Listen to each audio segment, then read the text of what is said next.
બોલીએ કૃષ્ણ કનૈયા લાલ કી જય. આપણું મન રૂપી પાંજરું છે એ ખુલ્લું રાખવું ના જોઈએ. જો મન રૂપી પાંજરું ખુલ્લું રાખવામાં આવે તો અંદરથી ઘણા બધા વિચારો એ આપણને આવતા હોય છે. એક વખત એક હોલો અને હોલી એ બંને એક ઝાડ ઉપર રહેતા હોય છે. એમને નાનો બે રૂપાળો સરસ બચ્ચો હોય છે. હવે આ જે હોલો હતો એ જો રાજાનો મહેલ હતો, એ રાજાના મહેલ આગળ ચણ ચણવા માટે જતો હતો. એટલે જે હોલી હતી એણે હોલાને કહ્યું કે તમે જે રાજાનો મહેલ છે તે ચણ ચણવા માટે ના જશો. બોલે એમ તો કે હા. કેમ? ત્યારે જે રાજાનો કુંવર છે ને એને એમ થશે કે આ હોલો ખૂબ રૂપાળો છે એટલે એને લાવી અને પોઝરાની અંદર પૂરી દો અને એને હું એની સાથે રોજ રમું. અને ખરેખર થોડા દિવસ પછી બન્યું પણ એવું. બોલે શું? જે રાજાનો કુંવર હતો ને એની ઈચ્છા થઈ કે આ હોલો છે એને રોજ હું ચણ નાખું છું, મારા ઓઘણાની અંદર ચણમાં આવે છે, તો લાવ એ હોલો મારા પોંજરાની અંદર હોય તો કેટલું સરસ, એને હું રોજ એની સાથે રમું. આમ રાજાના કુંવરને વિચાર આવ્યો. એટલે રાજાના કુંવરે રાજાને વાત કરી. એટલે રાજાએ એના સિપાહીઓને કહ્યું કે પેલો જે હોલો છે એને તમે પકડી લાવો. એટલે આ રાજાના સિપાહીઓ પેલા હોલાને પકડી લાવ્યા અને પાંજરાની અંદર પૂરી દીધું. પરંતુ આ પાંજરું કેવું હતું? એનું જે પાંજરું હતું એનો જે દરવાજો હતો એ ખુલ્લો રાખવામાં આવતો હતો. જેમ આપણા મન છે એ મનનો જો દરવાજો ખુલ્લો હોય તો આ દુનિયાની અંદરથી એ પોંજરાની અંદર, શરીરરૂપી પોંજરાની અંદર, આંખોની અંદરથી સારું નહીં પણ ખરાબ જો દ્રશ્ય જોવામાં આવે તો એ મનની અંદર અંકિત થઈ જતું હોય છે અને વારે વારે જોવાનું એ ઈચ્છા થતી હોય છે. આ કાનોથી જે ખરાબ શબ્દો સાંભળવામાં આવે જો કાનોથી, તો એ ખરાબ શબ્દો સાંભળવા માટે સતત એ કાન એ બાજુ જતા હોય છે.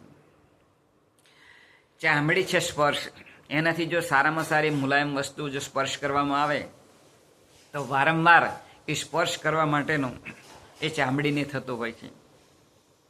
બસ આવી રીતે આ શરીરરૂપી જે પોંજરાના દરવાજા છે એ જો ખુલ્લા રાખવામાં આવે તો એની અંદરથી હોલો ઉડી જાય. એટલે કે જે વિચારો શુદ્ધ અને સારા આવવા જોઈએ એના બદલે 99% આવડા વિચારો આવી અને માણસ એનું આચરણ કરી અને પોતે દુઃખી થતો હોય છે. આ બાજુ જે રાજાના સિપાહીઓ હતા એમણે હોલાને પકડી દીધો, પોજરાની અંદર પૂરી દીધો. પરંતુ આ રાજાનો કુંવર હતો, એ રાજાનો કુંવર એ પોજરાનો જે દરવાજો છે એ ખુલ્લો રાખતો હતો. એટલે જ્યારે આ કુંવરને ઈચ્છા થાય કે મારે હોલા સાથે રમવું છે, તે હોલાને બહાર કાઢી અને એની સાથે ચણ નાખીને રમે. બીજી બાજુ આ હોલી હતી એ ઘેર જમવાનું બનાવી અને રાહ જોતી હતી એમના બચ્ચો સાથે જમવા માટે કે હમણાં હોલો આવે અને જમીશું. પણ હોલો આવ્યો નહીં. એટલે આ હોલીને ખબર પડી કે ખરેખર હોલો એ રાજાના દરબારની અંદર કેદ થઈ ગયો છે, પકડાઈ ગયો છે, એટલે આવ્યો નહીં. એટલે આ શોધવા માટે હોલી નીકળી. તપાસ કરી, જોયું તો પોજરાની અંદર હોલો હતો. એ હોલા સામે આ હોલી બેહીને વાત કરી કે ચાલ ઘેર, આપણા બચ્ચો રાહ જોવે છે, તમે આ શા માટે અંદર બેઠા છો? મેં ના કીધેલું તમે અહીં ગાડી ચણ ચણવા ના આવશો? રાજાનો કુંવર એ તમને રમાડવા માટે પકડી લેશે, આમ તમને મેં કીધેલું છે તો તમે માને નહીં. હોલો કે અહીંયા મને સારામાં સારા ચણ ચણવા મળે, હું ઘેર નહીં આવું. એ હોલો ના આવ્યો. આ બાજુ હોલી પાછી જઈ, બધા નિરાશ થયા અને બચ્ચોને વાત કરી. એટલે બચ્ચો પણ દુઃખી થતો હતો. થોડા દિવસ ગયા, 2-3 દિવસ, એટલે પાછી ફરતી હોલી આવી અને હોલાને વાત કરી તો ફરીથી પણ હોલાએ ના પાડી. અહીંયા મને મજા આવે છે, ચણવા સારા મળે છે અને એ રાજાના મહેલની અંદર સારી હવા ઠંડી આવે છે, એસી મૂકેલું છે, નાના વાજિંત્રો વાગે છે, અહીં ગાડી 7 રત્નો છે, એ જુદા જુદા અહીં ગાડી નૃત્ય કળાવાળા નૃત્ય કરે છે. મને ખૂબ આનંદ આવે છે હોલો જોવે અને હરખાય. પરંતુ ધીમે ધીમે થોડા દિવસો થયા એટલે પેલો બચ્ચો કહેવાય હોલીનો, એટલે હોલી આગળ રડે ટટડે અને હોલીને કહે નહીં પપ્પાને તમે બોલાવી લાવો. એટલે હોલી એ ફરીથી ત્યાં ગઈ. ક્યાં? રાજાના ઘેર. તો રાજાના મહેલ ઉપર આ હોલો બેઠેલો હતો અને હોલી તો એની જોડે બેસીને વાત કરી, હાલો ઘેર. બચ્ચો ખૂબ રડે છે. એટલે આ હોલાએ પેલા કુંવરને વાત કરી કે હવે હું ઘેર જઉં છું. એટલે રાજાનો કુંવર રડવા મળ્યો, તમે ના જશો. એટલે રાજાનો કુંવર રડતો હતો. એટલે પેલા હોલાએ કહ્યું કે સાંભળ, બોલે શું? જેમ તું રૂપાળો છે ને રાજાનો દીકરો, તો બોલે હા, એવા જ મારી પાસે પણ મારો 2 બચ્ચો છે, ખૂબ રૂપાળો છે, મારી રાહ ઘણા સમયથી જુએ છે અને હવે હું જાઉં. એટલે આ હોલો હતો એ પોતે પોતાના જ્યાં ઝાડ હતું અને એના ઉપર જો માળો હતો ત્યાં હોલો ગયો. આ બાજુ એ રાજાના કુંવરે હોલાને એક શરત મૂકી હતી. બોલે શું? કે જે બચ્ચો તમારો છે એમને પણ અહીં લઈ આવજો, હું સારામાં સારા ચણ નાખીશ ને એની જોડે રમીશ. એટલે હોલાએ પણ વચન આપ્યું હતું. એટલે હોલો પોતાના માળાની અંદર ગયો, આ વાત કરી કે હાલો બેટા આપણે પણ જવાનું છે. એટલે હોલાનો બચ્ચો જે હતો એ ખુશ થઈ ગયો અને હોલી પણ ખુશ થઈ ગઈ કે આપણે રાજાને ઘેર જઈશું અને સારામાં સારું આપણને જમવા મળશે, ચણવા મળશે, આપણે આનંદથી જીવીશું. આમ કરી અને બધો હરખાતો હતો. એટલે બધો એ પાછા રાજાના ઘેર ત્યાં જાય છે. ત્યારે રાજાનો કુંવર ખૂબ ખડખડાટ હસતો હોય છે અને આ રાજાએ જોયું દ્રશ્ય. એટલે રાજાએ રાજાના કુંવરને બોલાવ્યો અને પૂછ્યું કે બેટા તું શા માટે હસે છે?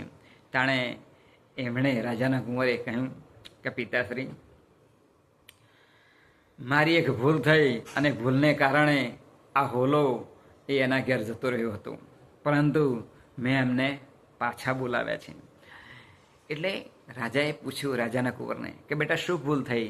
ત્યારે જે પાંજરું હતું હોલાનું એને હું સદાયને માટે ખુલ્લું જ મૂકતો હતો, કારણ કે હોલાને એક બંધન ના લાગે અને આપણા મહેલની અંદર જ્યાં ફરવું હોય ત્યાં ફરી શકે. પરંતુ આ તો મહેલના અગાસી ઉપર બેસી અને પોતે મને વાત કરી કે હવે હું ઘેર જાઉં છું. તે વખતે ખૂબ રડ્યો હતો, પરંતુ સત્ય વચન પાલક છે કે મને વચન આપ્યું હતું કે હું મારા બચ્ચાને લઈને આવીશ અને એમની જોડે રમીશ. એટલે એ પાછા પોતે એ બચ્ચાને લઈને જાય છે અને રાજાનો કુંવર એ બચ્ચો જોડે રમે છે અને એ રાજાનો કુંવર ખુશ થતો હોય છે. એટલે રાજાને પણ આનંદ થતો હોય છે. એટલે મૂળ આ દૃષ્ટાંત દ્વારા સિદ્ધાંત છે કે આપણા મનની અંદરથી આપણા મનનું પોંઝરું એટલે કે ઇન્દ્રિયોના દરવાજા જો ખુલ્લા રાખવામાં આવે તો જેમ હોલો ઉડી ગયો હતો એમ આપણી અંદરથી હોલા બધા ઉડી જાય, તત્વજ્ઞાન ના મળે, વ્યક્તિ પોતે દુઃખી થાય. માટે આપણા જે દરવાજા છે, આંખરૂપી દરવાજો, કાનરૂપી દરવાજો, મુખરૂપી દરવાજો, ચર્મ એટલે ચામડીનો જે દરવાજો છે સ્પર્શનો, આ બધા જ દરવાજા એ આપણે બંધ રાખી અને ભગવાન સંબંધી એ વાળીશું તો ખરેખર સુખી થઈશું. માટે આપણે ઇન્દ્રિયોના દરવાજા એ બંધ રાખી અને ભગવાન પ્રત્યે આગળ વધવા માટે એ પ્રયત્ન કરવો જોઈએ. એ જ આજના શુભ દિને પ્રાર્થના બોલીએ. કૃષ્ણ કનૈયા લાલ કી જય.